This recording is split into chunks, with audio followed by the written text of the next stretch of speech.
This EdTech Fireside Chat webcast. I'm Jeremy Garvey. I'm the office managing partner at Cozen O'Connor here in Pittsburgh. I'm also chairman emeritus and on the board of the PVCA. I'm also a founder and was a member of the board of Othot, a predictive and prescriptive analytics company focused on higher education. Today, I will serve as the moderator. Before I get started, I would like to thank all of our PVCA annual sponsors. We would not be able to do this without their generosity and support. Programs like these are only possible because of them. If you are interested in becoming a sponsor, please contact Micah Whitfield, the PVCA's Director of Business Development. We have more exciting virtual events in the works. They are free. There is a free membership for an individual under the age of 40 that comes with your sponsorship, and complimentary attendance at all regular virtual events for sponsors for anyone in their organization. Moving on to today's event, I'm really pleased and honored to introduce a great panel, three folks who I'm delighted to have with me. I'm going to quickly run through an introduction, and then I'm going to ask them to give a more detailed introduction of themselves. But first, Tony Danelec. Tony is a principal at Prairie Capital. It's a private investment firm headquartered in Chicago with more than 25 years of deal experience. They've raised 7 funds and have more than 100 platform investments, and with a very strong focus in EdTech. Andy Hanna, he is the chairman and chief partnership officer of Othot, which, as I noted, is a leading platform in higher ed that uses predictive and prescriptive analytics to illuminate the full student life cycle, from recruitment to financial aid, optimization to student retention and persistence, and finally alumni engagement. And last but not least is a good friend, Max Woolf. He is a director at Tyton Partners. Tyton may be the country's leading investment bank and strategy consulting firm in the area of education and EdTech. Tyton also does a number of other domains, but has a great practice in education and EdTech. I'm going to ask everyone to introduce themselves. First, I'm going to start with Max. So Max, welcome. Thank you so much, Andy, and Jeremy, and Tony, and certainly to the whole organization for inviting us. My name is Max Woolf. I'm a director with Tyton. As Jeremy said, I've been in the education space for over a dozen years now, doing consulting, banking, or research. Really deeply focused on both K-12, the post-secondary ecosystem, and corporate learning and training, what we really call the global knowledge sector. And I've been at Tyton for 5.5 years. Prior to that at EduVentures, where I worked with a lot of colleges and universities as they looked at their online strategy and built and stood up online programs. And prior to that, worked at a small middle market investment bank, Good Harbor Partners out of Boston. So really pleased to be part of the discussion today. Great, thank you, Max, and thanks for participating. And now turning to Tony. Tony, welcome, and thank you for joining us. Thanks, Jeremy. Excited to be on the panel. Just briefly, I'm Tony Danielak. I'm with Prairie Capital. I've been here for 13 years, and Prairie's been an active education investor in both the services and the software sector for over 15 years.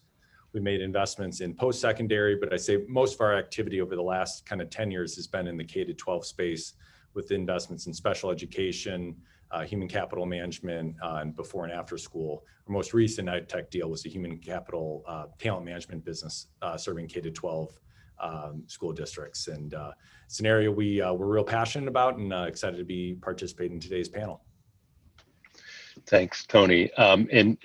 Next, my good friend, one of my dear friends, Andy Hanna. Andy, thank you for helping out here and rounding out the panel. So I'll let you introduce yourself. You most recently in the EdTech sector, but a serial entrepreneur, and that's an overused term, but clearly a guy who's done a number of companies in a number of different domains with a lot of success.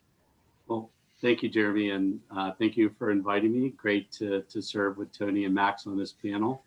Really looking forward to it. And yeah, my background, I've been in high-tech companies for 25 years.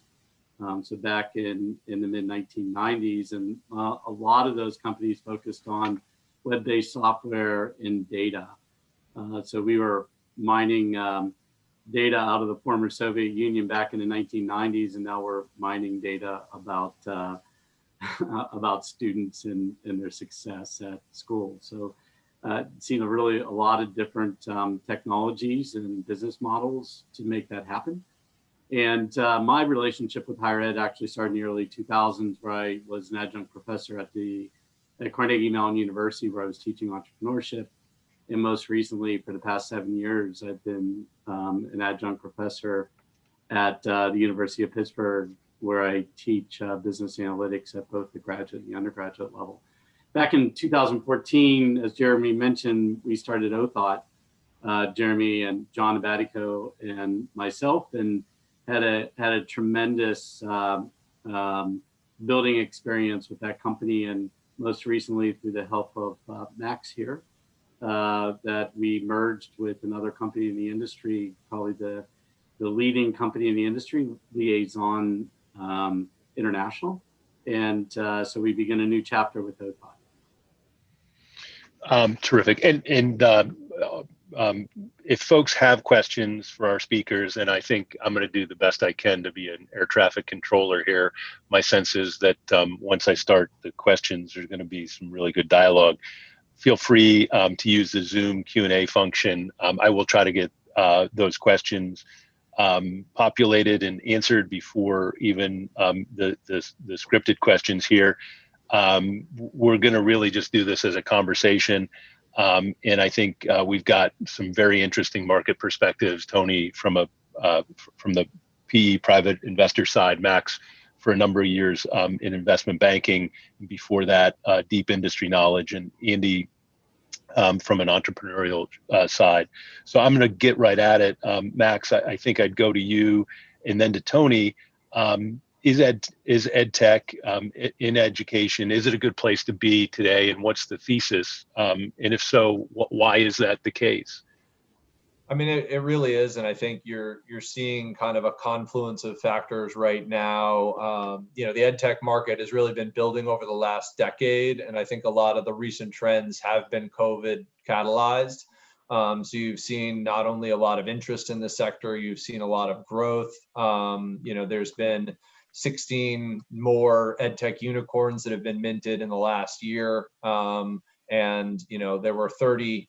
The kind of before COVID, and I would say a lot of those have been really come in the last 5 years. So we've really seen this acceleration focused on, I would say, improving access to get education to more folks, and that's really across K-12 and post-secondary. You're seeing trends around outcomes and really driving, some of the powerful support for kids and students, and ultimately to improve where they end up. And then I'd say you're really seeing kind of this last trend, which is just in some ways an important kind of shift to everything digital, but tying back to those first two of access and outcomes. And so I think we're seeing that the state of EdTech is really been just driven and dramatically grown over the last decade, but really over the last year.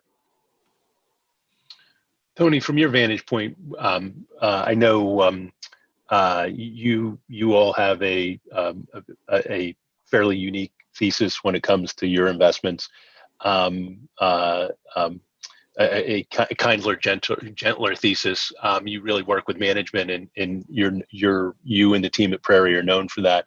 Of the verticals that you all focus on, why do you think education and EdTech continues to be a space that you look to for your returns?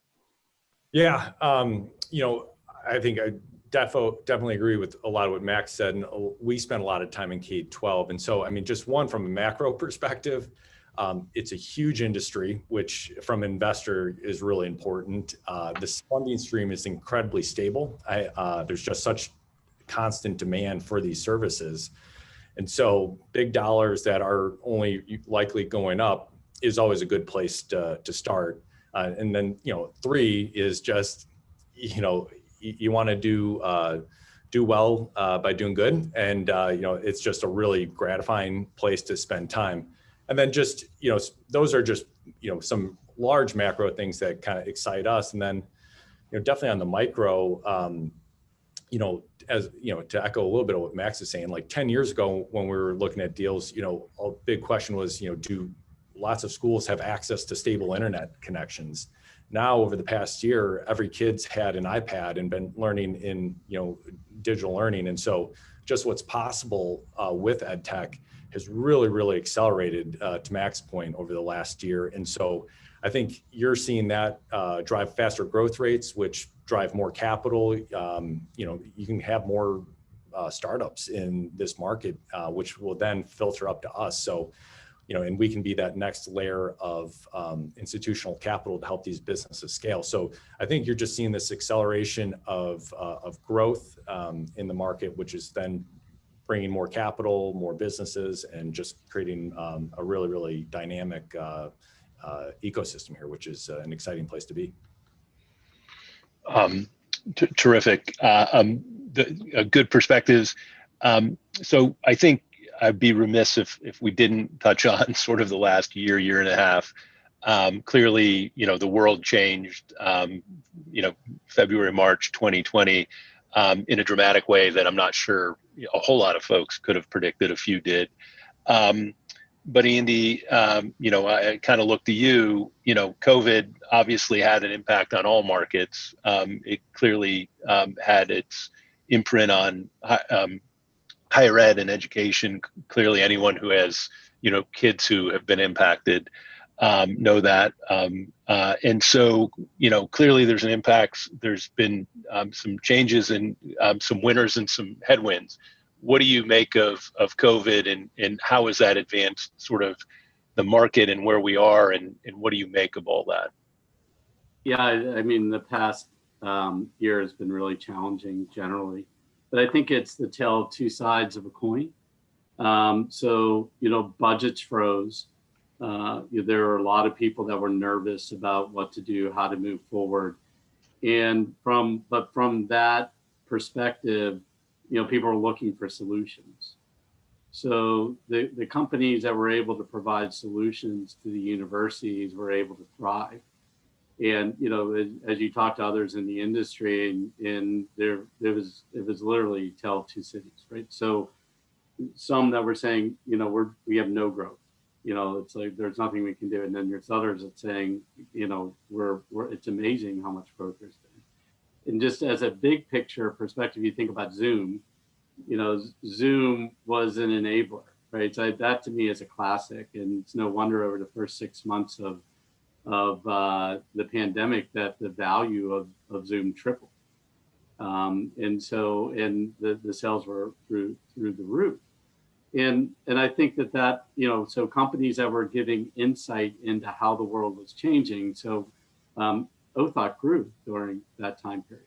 And, so as we were helping institutions figure out what's happening with their students through data and analytics, we were able to overcome a lot of those budget issues.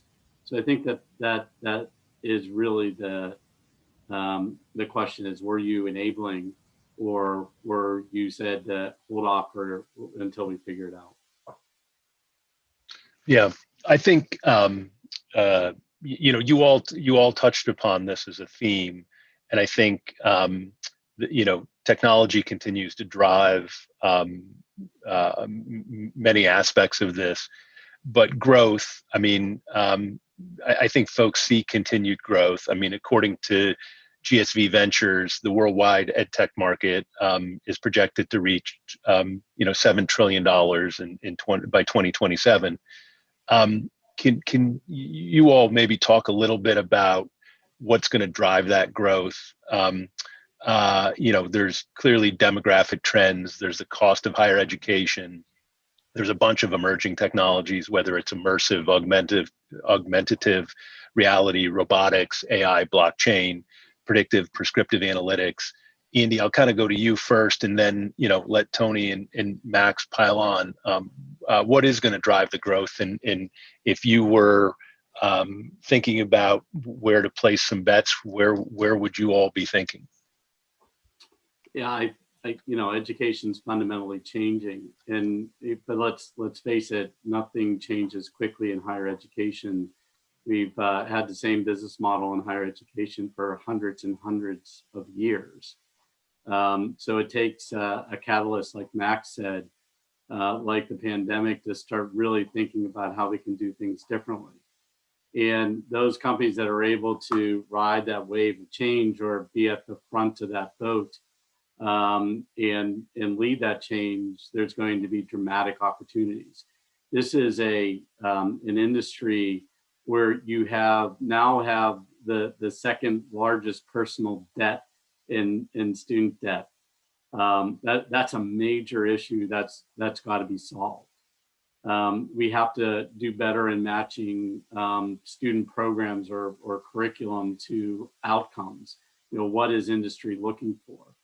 And then my view, so the third bet that I would make is on personalization. Understanding the individual at a very deep level, and how do we educate them throughout their life, right? So it's not just about a 4-year relationship with an institution, it's about a lifelong learning experience. So that'd be the 3 areas to me that are most exciting: is outcomes, student debt, and personalization.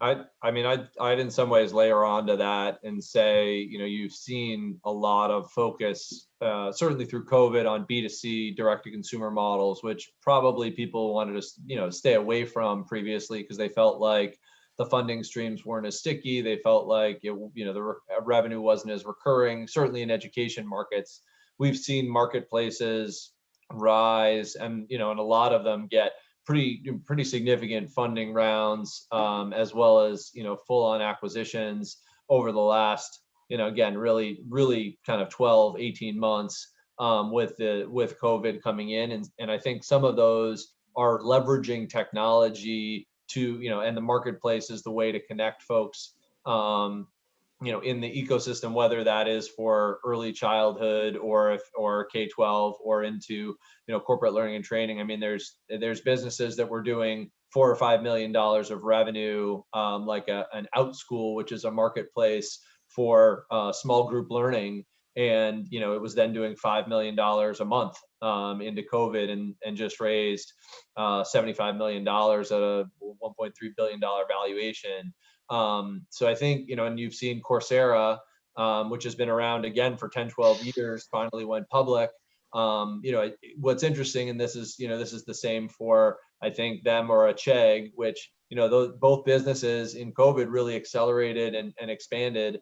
Coursera started, I think it listed at 45, went up to 60, and it's, sitting down at the kind of the high 30s. Chegg, I think, was, the higher watermark for that publicly traded stock was, I think, like 115, and it's probably down in the 75, 80 range now. So you've definitely seen some people kind of pull back a little bit, which I think is interesting, because what the question is going to be, to your point and question, Jeremy, what's going to sustain and drive this growth? And I think it will come down to quality and outcomes. And then the question is, are the technologies enabling that in a way that is going to sustain, whether you're selling to schools or selling to parents or selling to professors or selling to institutions? And that's what I think will be the proof that we need to see more than just, hey, I had great growth and user adoption, because education is not going to be successful because it was a TikTok video that was that everyone kind of virally signed up for. It has to have sustenance, and it has to have more depth to it. And so I think that's what we're going to see in this next kind of, the ones that will win and the ones that will lose The ones who will win will be able to show proof points and show outcomes and show positive trends that are impacting whatever order of student it is from K to gray. And that's what I think we'll have to see, the next 18 to 36 months will prove that out. And I totally agree. I mean, for us, where we're trying to place bets is, kind of piggybacking off of Max and Andy, at least in the K-12 space. I mean, we're looking at a lot of curriculum businesses that drive great outcomes, and everyone's been in really a great curriculum business, particularly on the supplemental side. All that's really doing is driving personalized learning in a much more deeper way. And if you have, people have been talking about this for years of how can we really deliver great personalized learning. So areas we're looking to make investments are on those businesses that drive great outcomes, that are using really great formative assessments, then delivering the right content to help drive that learning forward. We think that's a really interesting space to be spending time. Curriculum's a huge market. We've got ESSER funds that are going to be deployed. That's just, I think it's like $125 billion that are going to be deployed. And a lot of that's going to be going towards advancing digital education. So there's just going to be a lot of money going to try and solve this. So we think that's interesting. And then finally, like another area that's of interest is you've got these large groups like PowerSchool and Frontline that collect so much data on students and teachers. And I think if you can have technologies that can help make sense of that, of how to drive personalized learning, that will continue to be a really, really interesting place. But I think Max nailed it. It's all about outcomes. And so whoever can demonstrate that will be a long-term winner. Terrific. Talking about trends, I mean, obviously e-learning, I think, I didn't know what asynchronous was until this last year. Now I've looked it up several times and I've got it. But so is sort of e-learning, I mean, has COVID changed the world, whether it's K through 12, whether it's higher ed, whether it's, lifetime learning? The Udacity folks have been around for a while. Is e-learning here to stay? And is the dynamic, Andy, as you say, since probably the dawn of the ages, education has been this, sort of the same. I'll kind of go maybe Max to you, and then I'll ask Tony to weigh in, and Andy, you to chime in if there's anything else. But are we all going to be having kids look at screens, or students taking classes on Zoom, or am I going to be a continuous learner for the rest of my life? It's a great question. I mean, I think you're going to see a little bit of a snapback. So we're not going to have a full pendulum swing over to 100% e-learning. I think you saw a lot of people who were forced to go virtual as, I think 138 billion learners were displaced globally.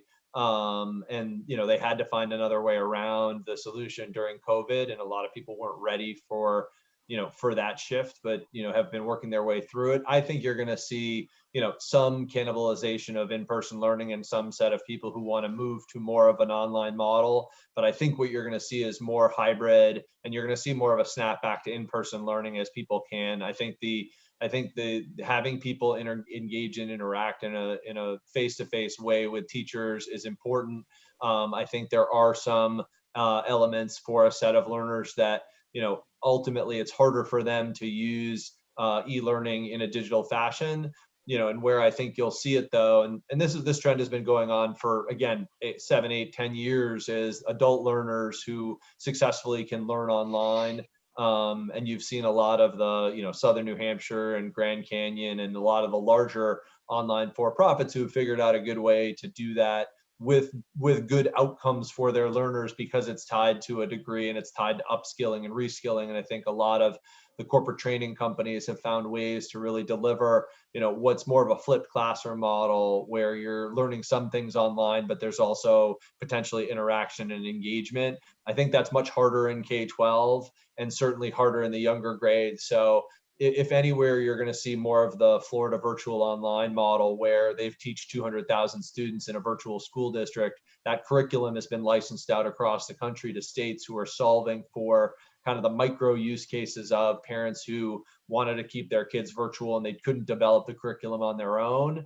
But again, I think that's going to be a smaller, it will take a little bit of market share. But I think ultimately you're still going to see kind of e-learning is here to stay more in a hybrid fashion in the event that we have another wave of COVID and or, it's more of a choice model where people want it. But fundamentally, I think parents want their kids back in school. And I do think that still is where we've been kind of beating the outcomes drum, but that is ultimately still where the success has been for most of the solutions out there. And I think to Tony's point, some of them have been supplemented by digital curriculum, but I don't think it's harder to have that be a whole scale replacement across the board.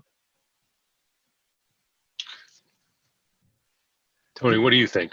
Yeah, I agree. I mean, I think for the two if for the lifelong learners and the corporate learning, like e-learning is here to stay, like the asynchronous, just the technology is so much better where you can fit it into your schedule, and people who are working from home, and so many more people have childcare duties. So that flexibility is enormously valuable.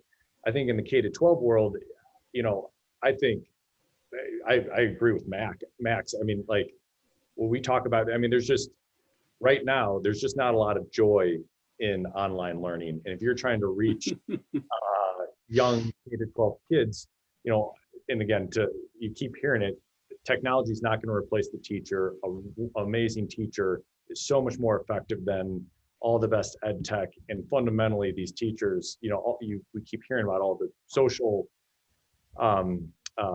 and mental sort of benefits of being in a classroom. And really, we talk, just inspiring a love of learning is something that's so critical that these teachers are doing. And I don't think technology's bridged that gap. And so, I think and you're seeing lots of large public school districts announcing coming back into the classroom full time for that reason.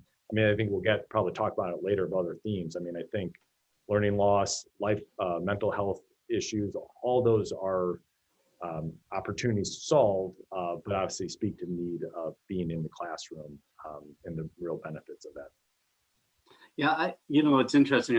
I know joy in the classroom. I think, if you even look at that at the college and university level, both graduate and undergraduate level, I think you see that as well. You see a lot of burnout. I'm in the class, I teach one undergraduate and one graduate class, and it's a different world. And by the end of the semester, these the kids are burnt out. But here's what I find fascinating. When could you ever do an experiment that says, hey, let's have all our classes online and let's see what happens and let's see what sticks? You could never do that. And we were forced to do that. Both the faculty as well as the students, we were put into an instant experiment. And so what I've found talking to these students is there is a set of classes that are perfect for online. There are a set of classes that are almost impossible to teach online. And then there's everything in the middle, which is the hybrid situation. Somebody's got to be mining that data to figure out which of those classes. In fact, if anybody in the audience knows anybody who wants to start this company, very interesting. So somebody has to mine that data and understand what model is going to work well and help redevelop curriculum. Because let's face it, the cost of delivery related to online curriculum is a fraction of what it costs to be in the classroom. And the volume that you can, there's so many advantages, but there's the equal, disadvantages. The second thing that I'll say real quick, if I can, which is, the methodology of thinking about how you evaluate the performance of the students in an online curriculum. You can measure, you can test for understanding in various different ways just by giving quote unquote little pop quizzes along the way that you can really tell whether people are comprehensive, paying attention. This type of technology is going to change the way that we teach certain classes. So while we talk about the downside of all this, I and look at it as the opportunity of what can we use this experiment to figure out what's right for the next generation of learners. Very interesting, as always. Tony, I know there's a focus for you all on K through 12 recently, but lifelong learning is something that I think is pretty unique, and obviously is people continue to view technology as maybe displacing parts of the workforce, as there are things that need love in the world that no one's been trained for, because those technologies are new. As an investor, what do you think of that market? Not per se as Prairie, but just your views of the attractiveness of that market, because historically, I think there's been players that have been there, but I think to me, and Max, you probably know better than this, but it's a fairly new category of sort of looking at it, at least in the size and scope that it could be. So, Tony, your views of that market, because it seems to be a new and growing market where, I think a generation or so ago, you'd go to college, maybe graduate school, and you weren't really necessarily looking to do anything unless your employer made you do it. Yeah. So while we haven't made investments in it, we're certainly pursuing them because we think it's an attractive place to be spending time. I mean, to kind of touch on some of the some of those themes, right? People are living longer, they're working longer. And it's just a different world. You don't work till you're 65 and collect a pension. And I think most importantly too, you've got workforce mobility. I mean, people are just changing jobs, and with the technological change in so many industries, you're just forced to upskill. I think I saw a stat recently, like 87% of workers acknowledge or expect to go do some type of upskilling throughout their career, because they see they have to keep working. And I think, another thing that we just keep seeing, we have about 15 portfolio companies, and, a question we just work with management teams on is just, hiring and working with millennials. And it's just a new generation of worker who, they're really, obviously people care about money and earning a good wage, but I think a lot of workers today are really seeing, they're attracted to businesses and, that give them the opportunity to invest in themselves, to keep, building out skill sets. And, I think that's a way for a lot of companies to differentiate, is to provide kind of lifelong learning and training. And so, and it's only gonna be more important. So, and I think that just really reflects a lot of the culture of a firm. So, I think there's a bunch of other trends that I think are really, really interesting. But just that constant workforce mobility and just a generational need for more and desire of upskilling is really attractive. I mean, you're seeing it with like master class, people are just spending their own money to, for lifelong learning purposes. So you're seeing people put money where their mouth is. So it's a really interesting space to be spending time in. Maybe shifting gears a little bit, but going to sort of more towards higher ed, but not necessarily education, CRMs, the EdTech CRM market, student information systems. I mean, when I was in college, my student ID was my social security number, and I think everything was on a piece of paper. Maybe that's why I graduated. But Max and Andy, there's just so much data, so much information. You've got worldwide colleges, the remote learning. Historically, a knock on the higher ed market was, it's slow and steady, long sales cycle.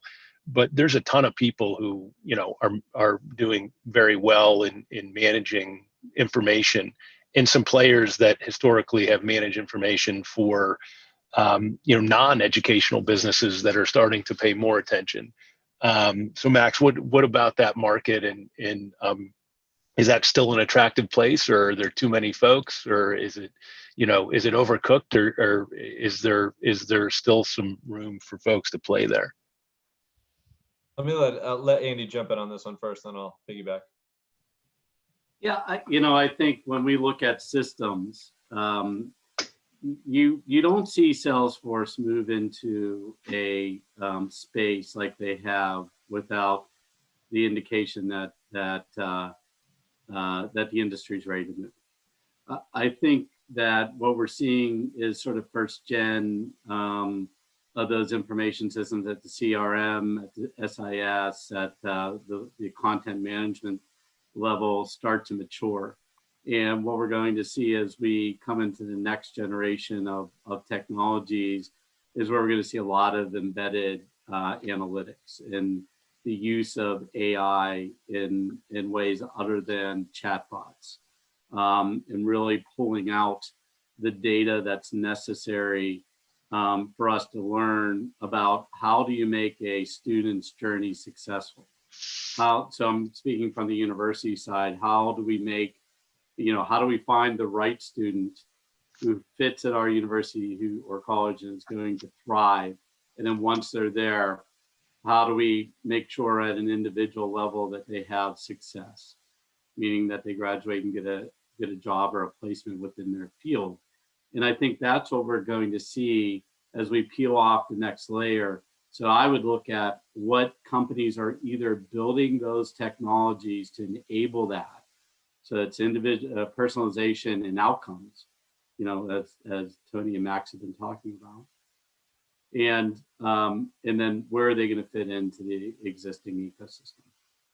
Yeah, and I think that's right. I mean, I think you're seeing kind of there's not a lot of in education, those large kind of incumbent, there's large incumbent systems that have, in some ways, are very hard to supplant once they're in. And so what you're seeing them do is really go and gobble up a lot of the smaller players that are solving some of the use cases, because they, both at K-12 and higher ed, are really ubiquitous, and there's not that many kind of large platform plays, and it's hard to even kind of take the market share or replace them, just because it's moving a mountain on a fragmented higher education system, or a very top-down kind of K-12 district-wide or school-wide sale. So in some ways, to me, the opportunity there, if I was looking at it, is really, I think Andy's right. It's either about finding kind of an AI solution that allows you to treat students as customers, in ways that look more like a consumer-driven world, or it's really about finding what are the valuable features and functions that can move faster than the ecosystem and really play into it. And actually, one example would be Clever, which has been the single sign-on for K-12, has been around for a long time, just got acquired by Kahoot, which is an Oslo-based gamification company, who now, in some ways owns, they built essentially a technology to allow students to interact in K-12 classrooms through, mobile phones and iPads. And now they're on the kind of the single sign-on that was supposed to be the Switzerland kind of agnostic, access through to the SIS and a lot of the platforms. So to me, it's, you're in some ways, that's a great example of where the blend is happening in EdTech. And again, it's really still, these are nascent markets that I think will continue to, have ways that they can kind of transform. But once they do that, you're going to see them just get taken out by the power schools and a lot of the Illusions and a lot of the larger kind of platform providers, who I think are going to offer everything to a district, because it's easier for a district or easier for an institution to make those big adoptions, just because there's so many moving pieces to get them installed. Andy, you hit on this a little bit before, but back to higher ed. Clearly there's some headwinds on sort of cost, throughput, getting folks to be successful ultimately in graduate and even having outcomes. can you talk about, where the opportunities and challenges are in higher ed, given sort of what appears to be a fair bit of stress on the system, at least for some of the players? Yeah, well, speaking at the sort of the university level, colleges and university, I mean, what a lot of people don't realize is that we have a major decline in student population coming. And that's first-time students. And the reason for that is that we're 18 years after, well, soon will be 18 years after the financial crisis. And if you look at birth rates during the financial crisis, they declined dramatically. And in the past, we've seen declines, but that's been made up by increases in matriculation rates or increase in high school graduation rates. We've hit a ceiling in terms of those fixes. So now our universities and colleges are going to be faced with a 10% decline nationally. And that's going to be magnified on a regional level, like in New England and the Mid-Atlantic states and the Northeast Central, where we're going to see 15% declines. That's going to wreak havoc in terms of how our universities and colleges do business.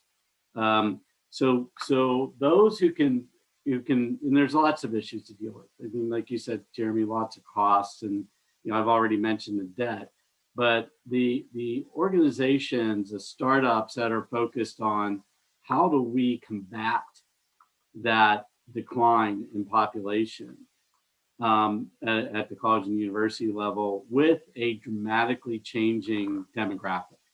So we're going to see over the same time period, students who identify as white will decline by 5 points. And we'll see corresponding increases in Hispanic and Latinx students, those who identify as such. So you've got these multiple changes that are going on that's going to require you to understand a different population in a declining population. So I think that's one of the big headwinds that somebody's got to figure out to make it easier to deal with such dramatic changes that are going to be thrust upon us. So Tony, and then maybe Max, let's talk about some other trends that are interesting. Subscription-based learning, gamification, which I think is, and any others. I mean, I think there's obviously COVID has caused some more creativity, but is there anything that you find more interesting than others? And Tony, I'll start with you. I know curriculum and outcomes are important, but are there any of these new sort of trends that work nicely or that you all think are key to driving those things? Yeah, I mean, I'd say just from a technology perspective, I think it's an interesting trend that we're spending time on. We've looked at a couple of businesses that are in the kind of simulation training space, particularly in the medical field. I just think the quality of that technology has really, really, really made some big strides over the past 5-6 years. And so we were looking at a business recently that provides medical training, and over the last year, a lot of medical students haven't been able to go into a hospital and practice on real life patients. So how do you train medical students? And so in absence of that, we've seen some really, really robust training businesses develop or really accelerate during that time. And again, just the macro thesis of really, really high quality, robust training that's occurring in a low stakes environment is really, really, really key for an education perspective. And then, we're really active healthcare investors here too. And, lots of doctors need to continue upskilling, or there's lots of continuing education they have to do. One of the big challenges there is that, they don't want to go to some conference during the day and miss out on revenue generating or opportunity to make money to go to training. So if you can kind of do this at night and solve some of those problems, I think that's really interesting. So we've been spending time looking at that. Really, just the simulation, that technology I think has the possibility to be really, really impactful. or is really impactful. Yeah, I think the other one to me is really gamification of learning, and and I'd say the other one, certainly in the younger grades, is kind of STEM, robotics, are the two that I think have lasting power. And again, Kahoot is a good example of one that's gamified it.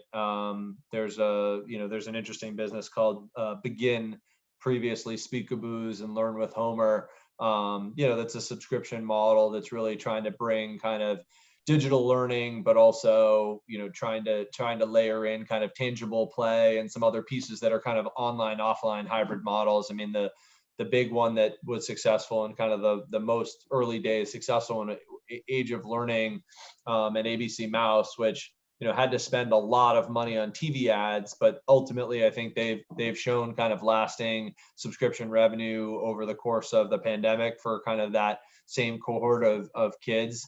And you've seen plenty of, in some ways, I guess the other piece of it is subscription models. You've seen plenty of subscription models, Chegg or Course Hero, for college students who are looking to improve their, improve what they're doing on tests or in the classroom. And those business models have, in some ways, I think, done really well and filled the void. And there's a lot of kind of piggyback on just really, those are B2C models that you've seen a lot of success.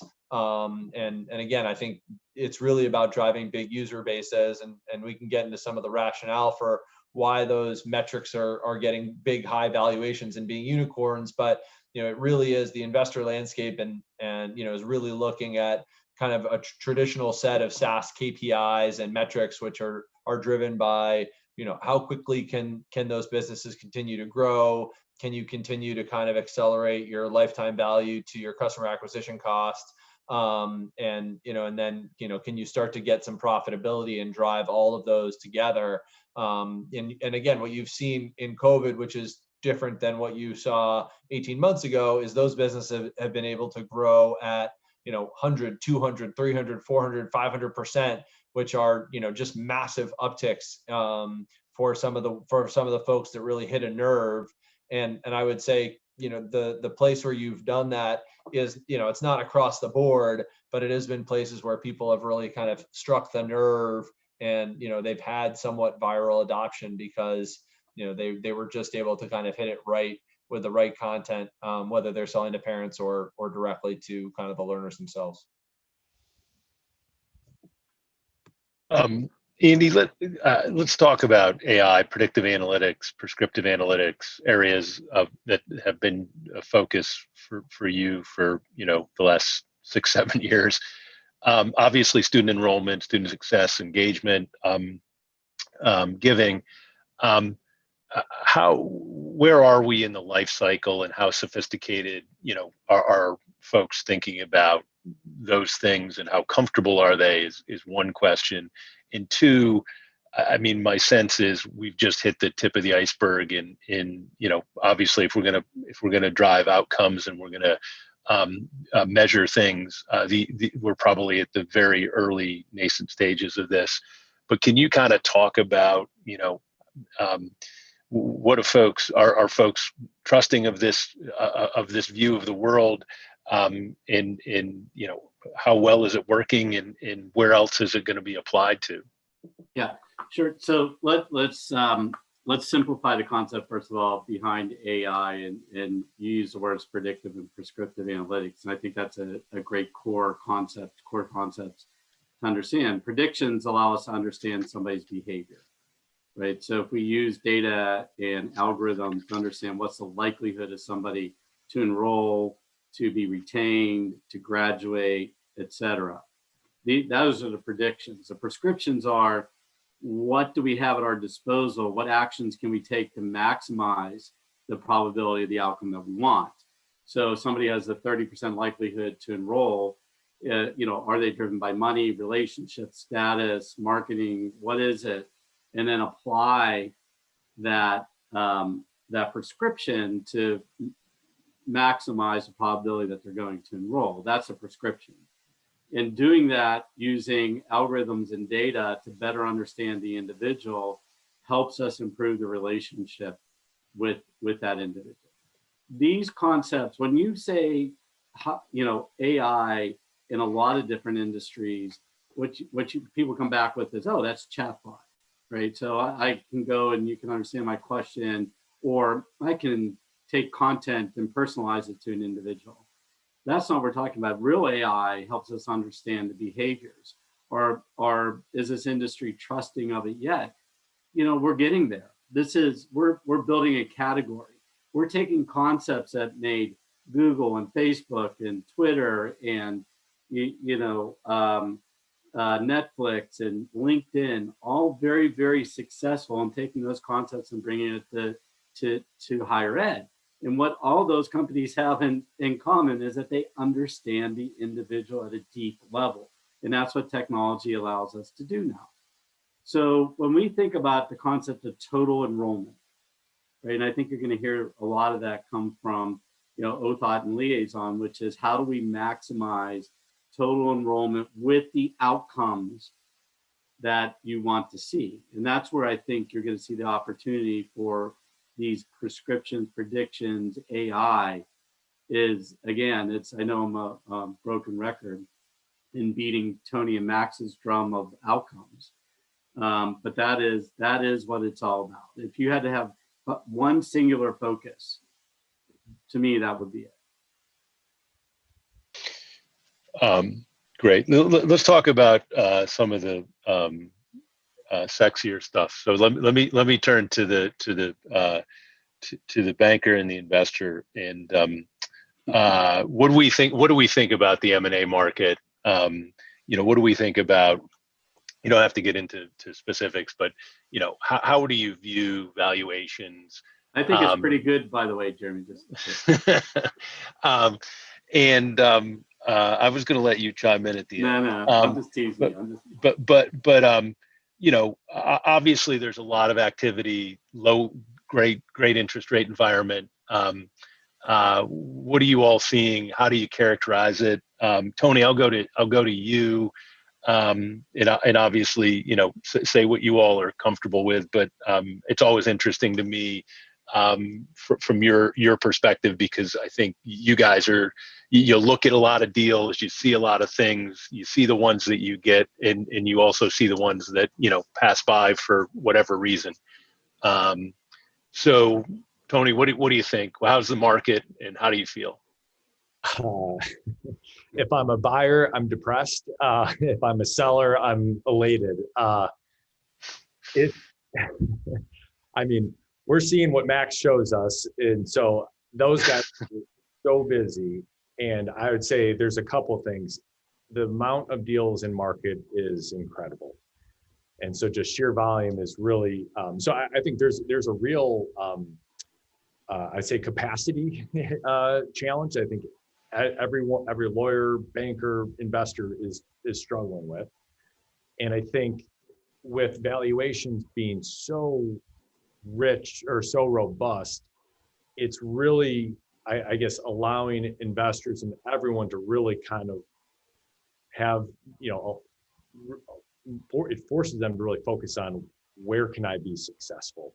And unless you're absolutely really not, you can't just be interested in a business if you're going to pursue one. You have to know that it's absolutely business you want to buy, and you're probably going to have to do uncomfortable things to win it. And so I think just the level of conviction is extraordinarily high. So you're seeing people be more selective because they have to from a capacity perspective. And then just I think a broader point too, like we are, while we've been really active in EdTech and education, like, one of the things we've struggled with at times is, there's a handful of like vertical SaaS investors that are really active here, and they're just used to paying multiples in other markets that like we just haven't gotten to. And so if you're going to pay that kind of multiple, again, it just comes back to where you think you have an angle and where, you think you have the stomach to stretch for that. So it's really busy and really competitive.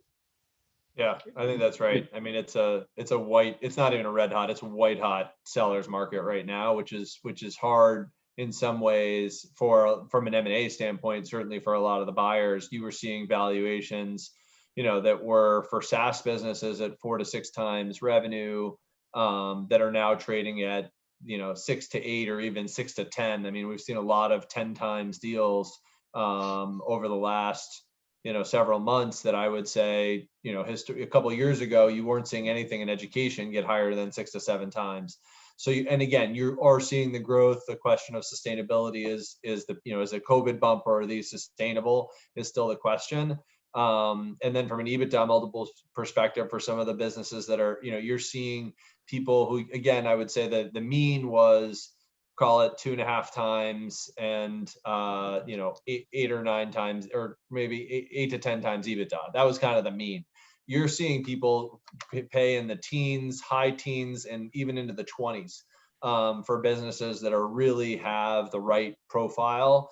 So that's, I mean, again, think about that as if you're going to pay now twice what you were paying on earnings, to Tony's point, you absolutely have to believe those earnings are going to be sustainable to get your money back, or you have to believe that there's a bigger private equity firm that's going to come in and pay up for it down the road. And so you're going to get that, that's where your exit's going to come. So I think the last piece I would say is who's really been challenged is the, I don't want to call it value investors, but the folks who have to actually say, I need to make my money back for the capital that I'm putting in, versus, I think, listen, and I would assume it's a lot of folks in this room who are, venture stage investors.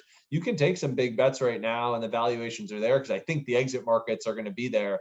The consolidators have a ton of capital on their balance sheets, and where this market was driven by actually a couple of years ago was a lot of the Chinese investor market. Now they have their own regulatory issues around, certainly like K-12 education. There's some pretty stringent things coming out of the Ministry of Ed, but you're talking about publicly traded companies that are sitting on, hundreds of millions and billions of dollars of cash with severely depressed, public stock prices right now, that if that turns and they start to come back into the market, I mean, they could be some big buyers in this market. And then one to the AI point, just yesterday, a company called Rid Labs raised $175 million from SoftBank. I mean, it's, again, just to me, people are willing to make right now bets that are $80 to $200 million on ideas and on concepts and companies, just to say, hey, let's see if this can prove out. So, again, that could be a big bubble that ultimately bursts. But right now, we haven't seen a slowdown at all for the past 18 months. I mean, we've been as busy on the sell side as we have been, in a couple of years. And then on the buy side, I agree, it's really hard because you just have a mismatch of where the sellers are selling and the buyers want to be buying. Switching gears slightly, what about folks who are looking for capital and they're not trying to do an exit?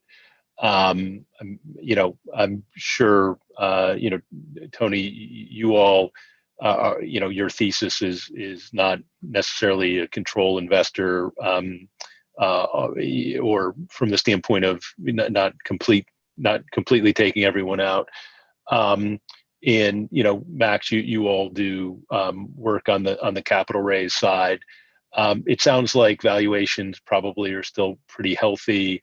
But folks are probably orienting themselves a little bit to the M&A market unless they, unless they really believe in their thesis. What do you all see as far as, raising capital in folks who are out there who are looking for investors?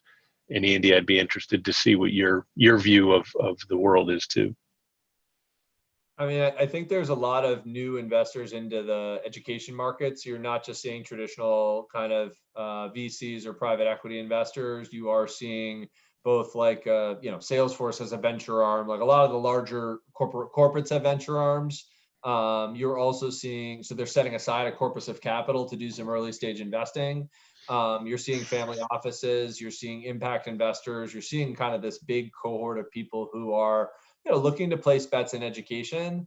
And so I think that's a positive, certainly for the industry. You're seeing, a lot of club investing, but you're also seeing, folks, as I said, who are in some ways raising, they may have a main fund and they're raising a smaller, either impact fund, or they're raising a smaller fund to make bets into, into the education space. And I do think, while the valuations are inflated today,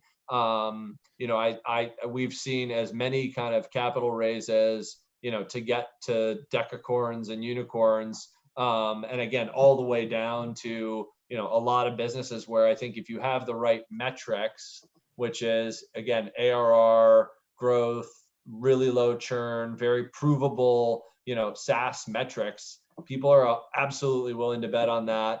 And I think that, again, direct-to-consumer businesses are new to education, but they're certainly not new to where people are placing bets.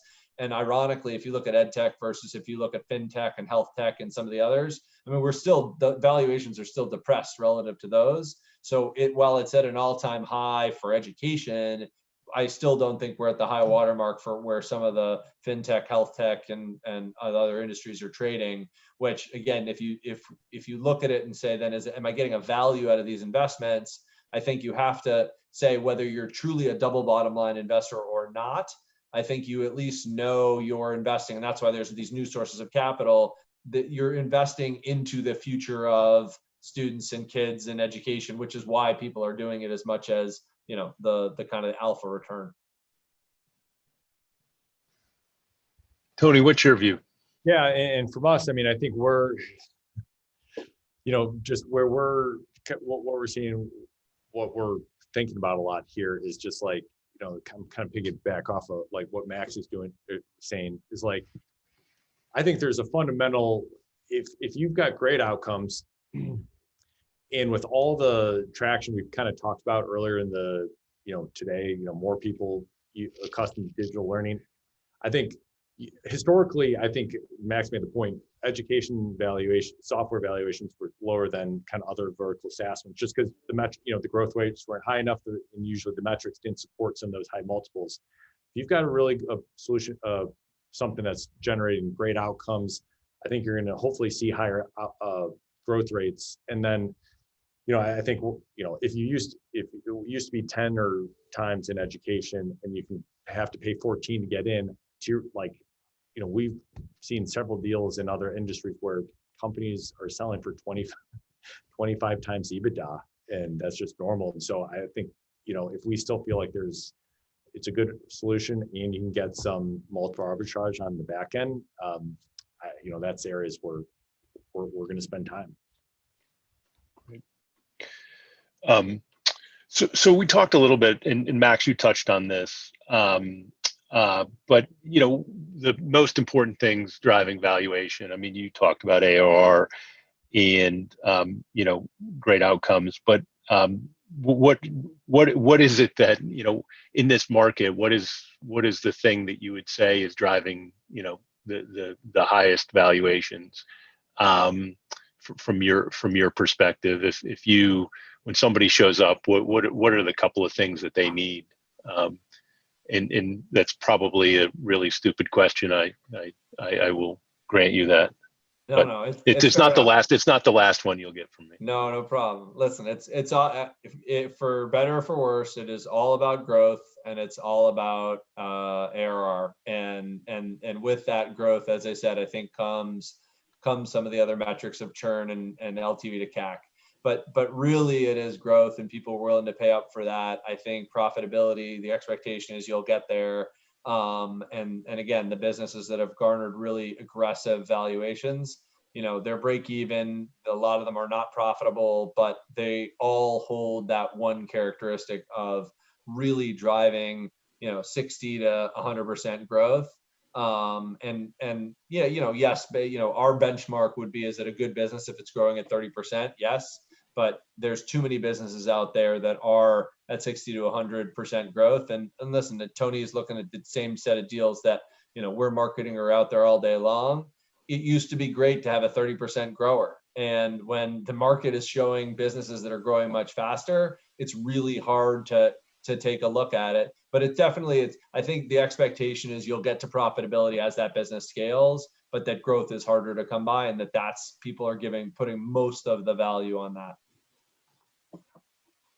The only thing I would add to that is, and just this is from Prairie's perspective, we're a lower middle market investor. So oftentimes everything Max said holds true. And I think for us, the other kind of big driver of value will be either will be market size. I think we make a lot of investments in pretty niche businesses that start off with a pretty small TAM. And so we kind of think in concentric circles. And so if whatever you're doing gives you a right to win in some concentric circles versus people coming at it from a different angle. And you can kind of point the story of, well, the market's small today, but it's growing and here's all these ways to grow it. I think that's the other thing, for us, that's really key because that's where we can get involved in the market. And you have to really kind of sketch out that longer view to be able to pay up and to be successful. That's terrific insight. Andy, for folks from an entrepreneurial standpoint, you've done other domains, you've been in information businesses, applied materials businesses, other software businesses, but having run a course here and continuing to run it in a SaaS-based EdTech business, what would be the words of wisdom for the entrepreneurs out there? What are the most lasting scars over the last 7 or 8 years? Yeah, I think a lot of it depends on who you're selling into in EdTech. You're with your EdTech or SaaS-based business. So much, if you're really focused on the operations of the business, so, enrolling, retaining, graduating, whether it be on the information side or actually the people on the front line that are working with students, this is a relationship business. And when, and I think that's one of the sort of the hidden things that I would look for in terms of valuation is, are the people within your business, are they relationship people? Because it is a different world than selling into, banks or hospitals. Well, hospitals a little bit similar, but, if we look at banks or retail or et cetera, very different. So I think which also means that you tend to have a slower ramp to get to your first critical mass, but then a much steeper hockey stick curve because you have that word of mouth going for you in addition to your normal sales and marketing activities. So what I would say sort of to the entrepreneurs out there is sometimes it takes longer than you would expect, and that get to that critical mass brick by brick, because that's what's going to drive the growth rates and the profitability opportunity for the company. And it's just make sure your expectations are set correctly.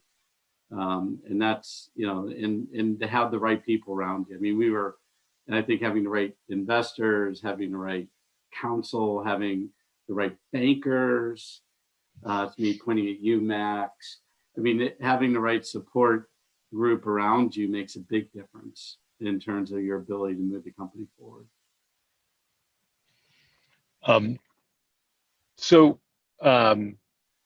I'll go, Andy, I'll stay with you, but I'd be interested to know sort of, you got to pick one, and let's assume you can solve it. What's the biggest issue in education today that you could solve and start it, assuming you could start a company around it? What is, if you waved the magic wand, what would it be? Yeah, my passion is student debt and matching student outcomes to workforce demand. I mean, those two things go hand in hand, and if you figure out how to put that puzzle together, you're going to have a tremendous amount of success.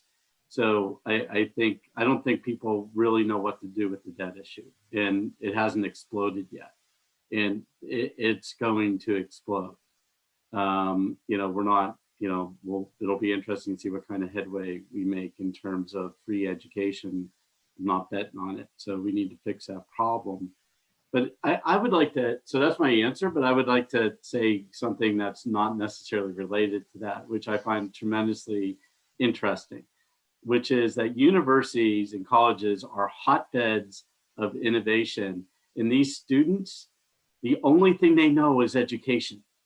So if you spend time on a college campus talking to what these startups, they're all relating it to their personal experience, whether it's back to high school, whether it's in their current domain, in terms of wanting to get the best job or whatever.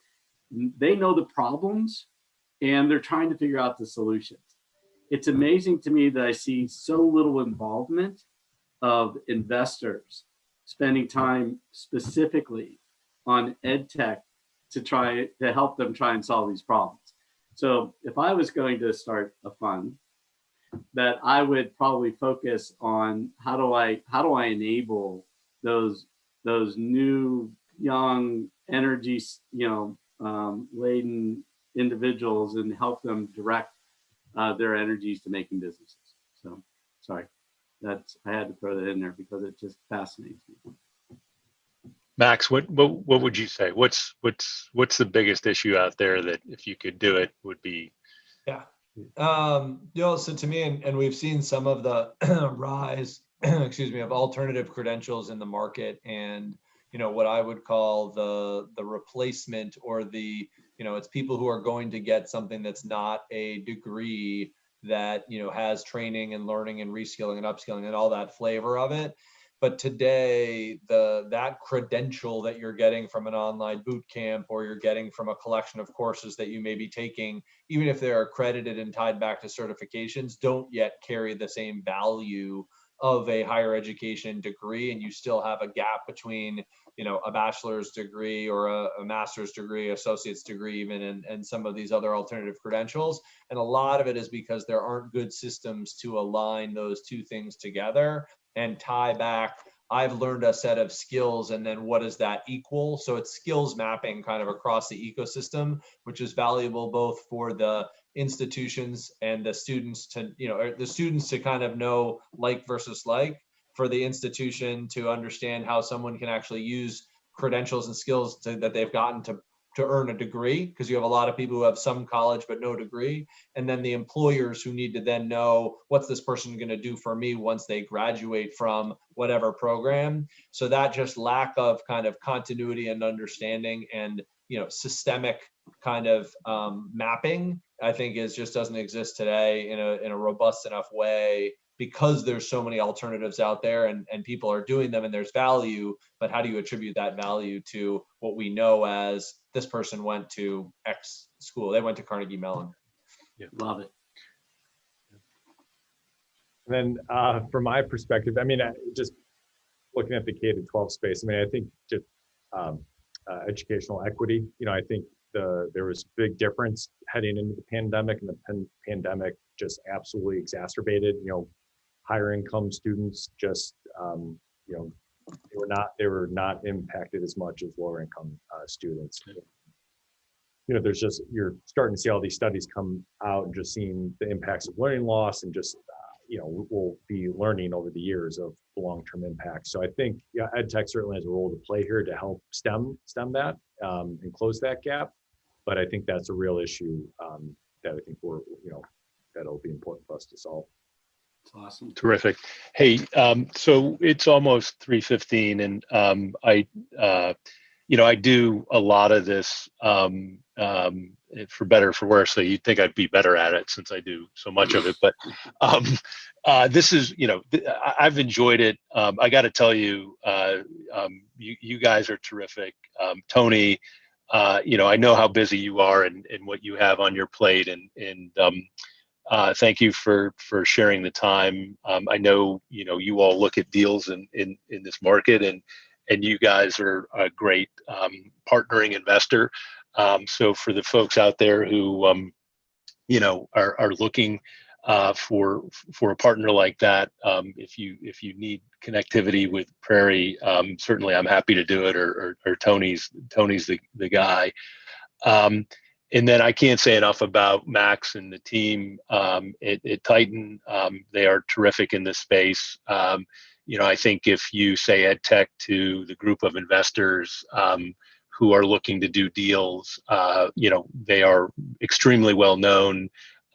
They're very well connected, and people have a high level of trust, because they are that well versed in the space. So Max, I know you guys are crazy busy.